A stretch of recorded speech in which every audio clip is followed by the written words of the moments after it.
Hello everybody, me and Mark's here. Mark Dowding's with me today. Hello. And Mark is a fantastic folk singer, folk musician and a folk historian. I mean, I've worked with Mark a few times and I've noticed that you've got a vast knowledge and a vast repertoire. I mean, bloody hell, during lockdown you recorded hundreds and hundreds of songs. I think at 260 it mounted to eventually. I was doing like 6 a day in my bedroom upstairs, in my back room upstairs. Just put my phone in front of on a music stand. Well, they were great. Just keep going, yeah, because you've got such a fantastic voice, and I enjoy listening to those. But it's the knowledge as well behind them all. Why have you got that knowledge? I was just interested in where these songs come from and the history behind them, and especially when you're singing songs about Lancashire and the cotton industry and the coal industry and things like that. Yeah. There's a story behind them. That's right. Yeah. When it comes to the cotton famine in the 1860s, there's a vast story there. It was part of the American Civil War that stopped cotton coming out of the southern states of America because Lancashire basically had the monopoly on cotton. Yeah. And they say what Lancashire wove in the morning fed Lancashire itself. The rest of the day fed the world. Went to the world. So so there's loads of stories there. And people have, in the day, in the Victorian times, they put all these basically poems together. And people like Harry Boardman, I mean, I've got his book here. He put this book together, Folk Songs and Ballads of Lancashire, and there's things like Warwick Fair. There's some dirty ones in here as well. I'll have a collier for my sweetheart. The Manchester Canal, I mean, that's one that the Manchester Canal was being built all through the 19th century and sort of just was opened at the end of the 19th century. Chirac Weaver's song, that's one from the cotton famine. Cobber Colin, we did that earlier on. Welcome Bonnie Brid. Again, that's from the cotton famine. That was Samuel Laycock. He wrote this poem about his wife was just about to have a baby, and he wrote this poem thinking it was going to be a little boy, and eventually it turned out to be a little girl called Hannah. And over the years, he wrote more things. With Henry Hunt Will Go. I mean, that's from Peterloo. The sort of history there. Well, but when Bob Dylan was asked why he started off in folk music, and he says folk music is everything. Yeah. Folk music is the whole human condition, everything about it. I mean, you see songs that get in pop charts like, I don't know, Chirpy Chirpy Cheep Cheep or something like that. What's that? And yet it'll sell 1 million records.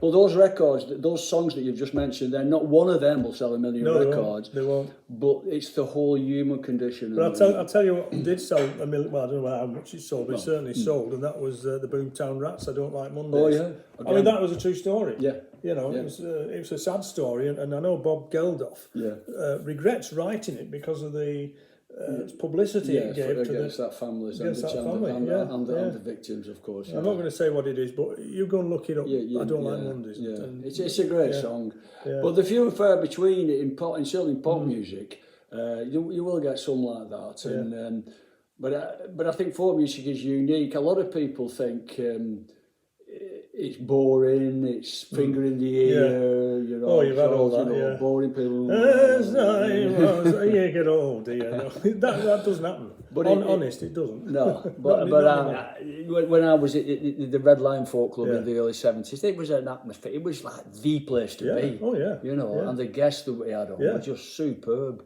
Not only traditional folk music, but contemporary new songs being written, but of that. Yes, traditional ilk. Yeah. Yes, I mean, I know Peter Bond. I love Peter Bond's songs, and I do quite a few of them. And he knows I do a few of them, and he's really pleased. His songs are kept going, by people like me. Well, that's fantastic. But he wrote a song called "Act of God," which was about a mine disaster in 1838, I think it was, at the Husker Colliery near Silkstone, Barnsley, that way. Yeah. And there was a lot of kids down in the mine. He started chucking it down, and it was an adit that they were climbing up, which is like a sloping exit. Yes.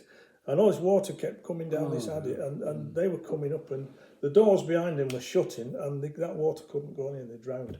26 of them. Children, yeah. And if they'd have stayed below, they were told to get out. If they'd have stayed below, they'd have been alive today. Yeah. They'd have about 200 and something, but they'd have been alive. Well, yeah. Yeah, but I've often thought what first got me into sort of music in general, when I first heard that LP called The Freewheeling Bob Dylan from 1963, which had songs like Blowing in the Wind, A Hard Rains Are Gonna Fall, Masters of War, and I thought, wow, you know, this is like opening up a whole, because I'm used to watching stuff on telly, stuff on radio. They didn't make you think. It was all like dumbed down, really, and it still is. Yeah. You know, and suddenly somebody opens a whole world. Yeah. And that's what folk music is. That's it. I mean, those songs are still being sung. You know, that's how good they are. Yeah. They're still being sung 60 odd years later, you know, which is great. That's it. You know, maybe people think he didn't have a good voice. I'll leave that to you. Yeah. But the songs he wrote were fantastic. Oh, yeah. But have you ever sung, I mean, I know you sing in folk clubs. I've seen you in folk clubs. I've been on with you. Play together, yeah. But have you ever sung in a non-folk club environment? Yeah. I used to go to the Dickinson Arms at Wrightington, Dangerous Corner there. Yes. And my dad used to come as well, and you know, and we got to this point where my dad, he was in the Sea Cadets in Wigan, and he used to go and drink, you know, have a pint later on at the Royal British Legion there at Wigan, and he got to the point where he said, "I've got you a gig at the British Legion." All right, okay. I mean, I was 17 or 18 at this point, never done anything other than the folk clubs and a bit at school, you know. And oh, right, okay. So we went along. There was me and a couple of others from the club went along. I think we were just billed as folk club. And we got up there. I had no idea what was it like. And there's this audience in front of you. And they were only there for the bingo. Bingo. You know, and you were doing songs that would, in a folk club, would go down really well. Yeah. But it was like apathy, you know, people looking at you going, what the hell's this, you know. So we did 2 spots there. And at the end of the second spot, I said, "Are we okay for another spot?" No, he says, the organiser says, "That's it now, thank you very much." He paid us off, basically. Yeah. But it was an experience. And... you know, I'd like to think that was the last time, but it wasn't, because later on, I mean, I'd started doing gigs and stuff like that, and I went to Peterborough to work, and I just arrived in Peterborough, and I got into the folk world like I do. You know, you sort of find out who's doing what and where you can go. And I was out nearly every night of the week, and somebody said, "We've got this." Somebody's asked if they can provide a folk singer, and are you okay for that? Yeah, okay. I borrowed a PA, went up to it was a round table, right, and set up and everything, and they were all there in the black tie and all the rest of it. There's me and Miss Scruff, a little bit of a PA system, guitar, and I started singing stuff like Streets of London and that sort of, because it's like middle of the road, you know, people will know that, and you could tell that they weren't quite up to receiving all this. And we had a break, and somebody said, "Oh, do you do anything funny like?" And I said, "What do you mean?" Well, what they wanted was Mike Harding and Jasper Carrott, because they were doing the rounds at the time, and Billy Connolly, you know, they wanted that sort of stuff. And I'm racking my brains trying to think, and I wrote another list out with like Uncle Joe's Mint Balls and some of the funny stuff that I do, you know, which went down okay. So I got paid there, but it was another bit of a learning curve. You know, you can go to these things. People think folk music, and they like I said, they think Mike Harding and all his funny stuff. And, and the other one I did was I've done a few Masonic groups as well, which some of them are okay. You know, I did one at Prescott, and it was brilliant because they wanted a Lancashire night, and they'd all dressed up in flat hats and mufflers, and you know they were expecting what I was doing. Yeah.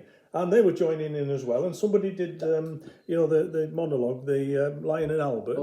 They did that. Yeah. So they were all joining, and it was a great night. Well, that's the thing. When you sang in that other club, people just sit down, entertain me. I don't want to be. I don't want to contribute to this. I don't want to just entertain. And you weren't entertaining them because you weren't doing what they wanted. No, that's it. Yeah. And folk music is a two-way thing. Yeah. The audience is part of it, and they enjoy it more, and that's why it's great. If we'd have had on that stage the audience as well as me, and then the people outside could see how good we were, you know, and what sort of a crack we had, that would have been ideal. But obviously you can't do that. I mean, another Masonic one I did was it was a bit of a split really, because I forget, I think it was Eccles. We got there, set up the PA system. It was only a small room, so it did need a PA, but.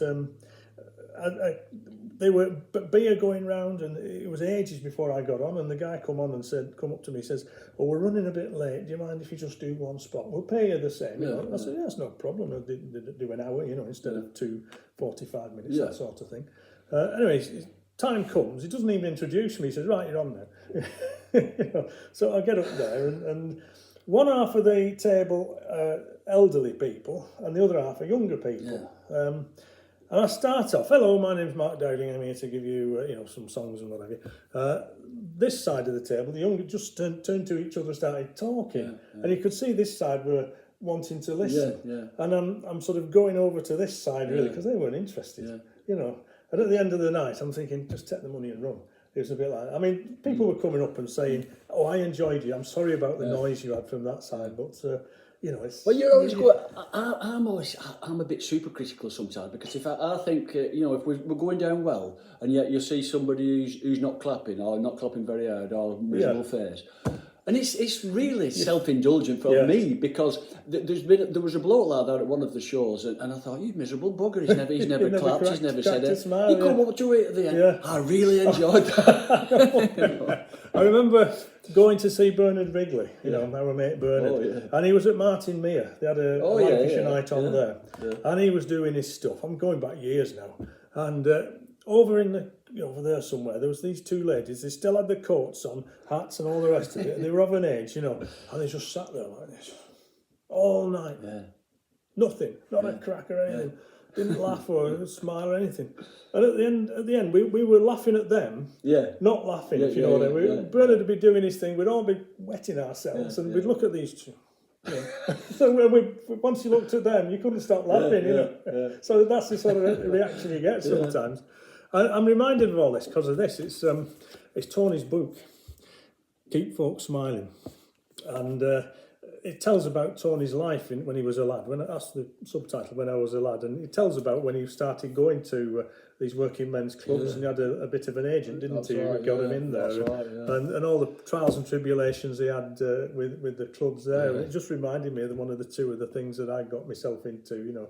It's a learning curve. I'll give it that.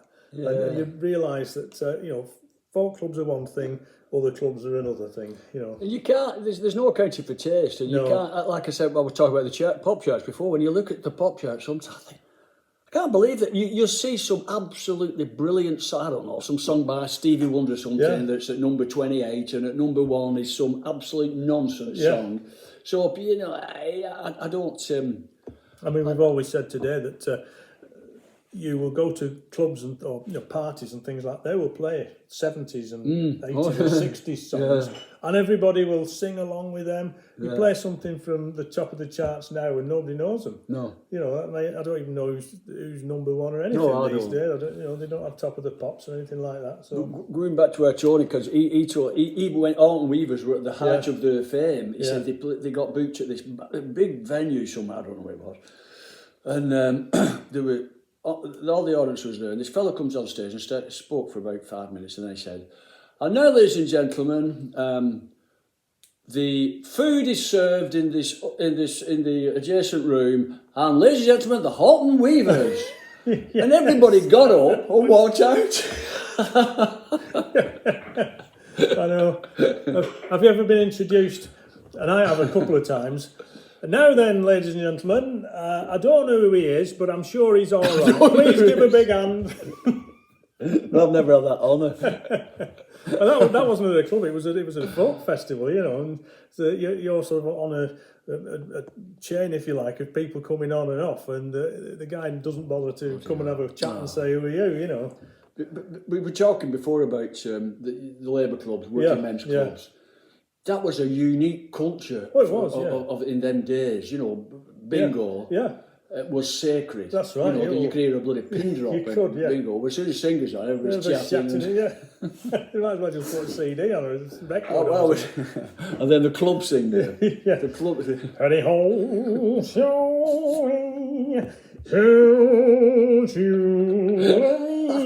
That one, Well, I was only a young lad. There was a talent competition at the West Arden Labour Club, and I thought I'd done really well. I'd written 3 songs. I played one on mandolin, one on 5-string banjo, and one on guitar. They weren't great, and I wasn't great. I know that, but anyway, I did my stuff, and I got a smash of applause. The next bloke was this one, and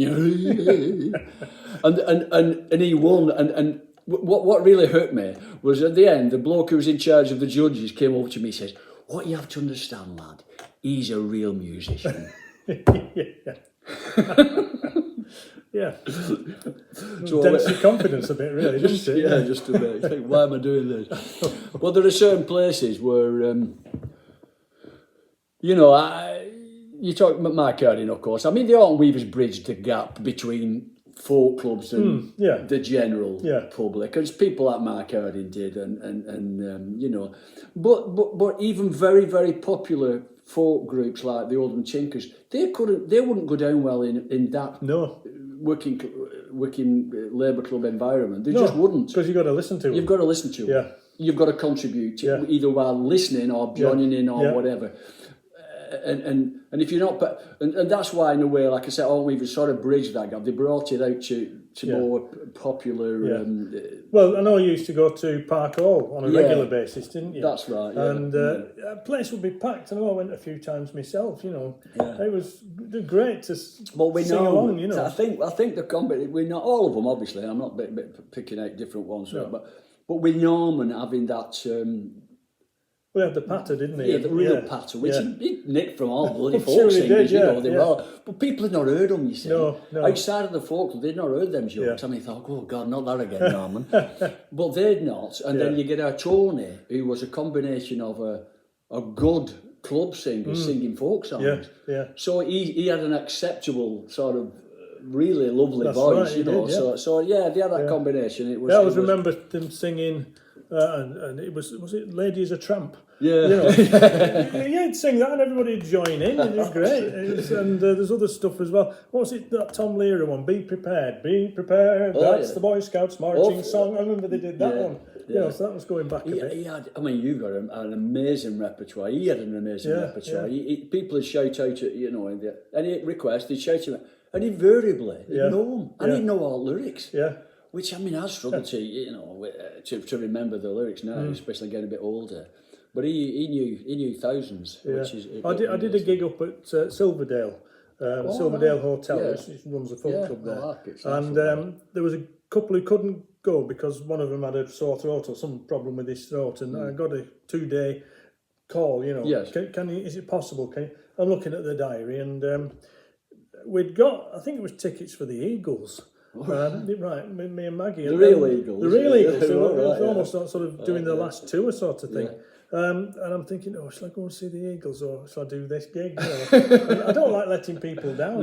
Either way, But I said to Maggie, can you get somebody to come and take my ticket? Says, go on then. So I went up there on my own and helped out, doing the night for him. And I had a list, but I said to him, if anybody's got any requests, can you shout them out? And I'll see if I can do them. If I can't do them, I'll say, but I'll try and they were shouting out, can you do this one, do that one? There was one, it was called Elsie Bell, I think, that the Oldham Tinkers did. Right. That night I met my Elsie Bell by Daddy Longlegs' bed. My heart still cherished from the night before the words she'd said. And I'm thinking, I don't really do it, but I know it, you know what I mean? Yeah. And then I'm singing it like that, and it's all coming back to me.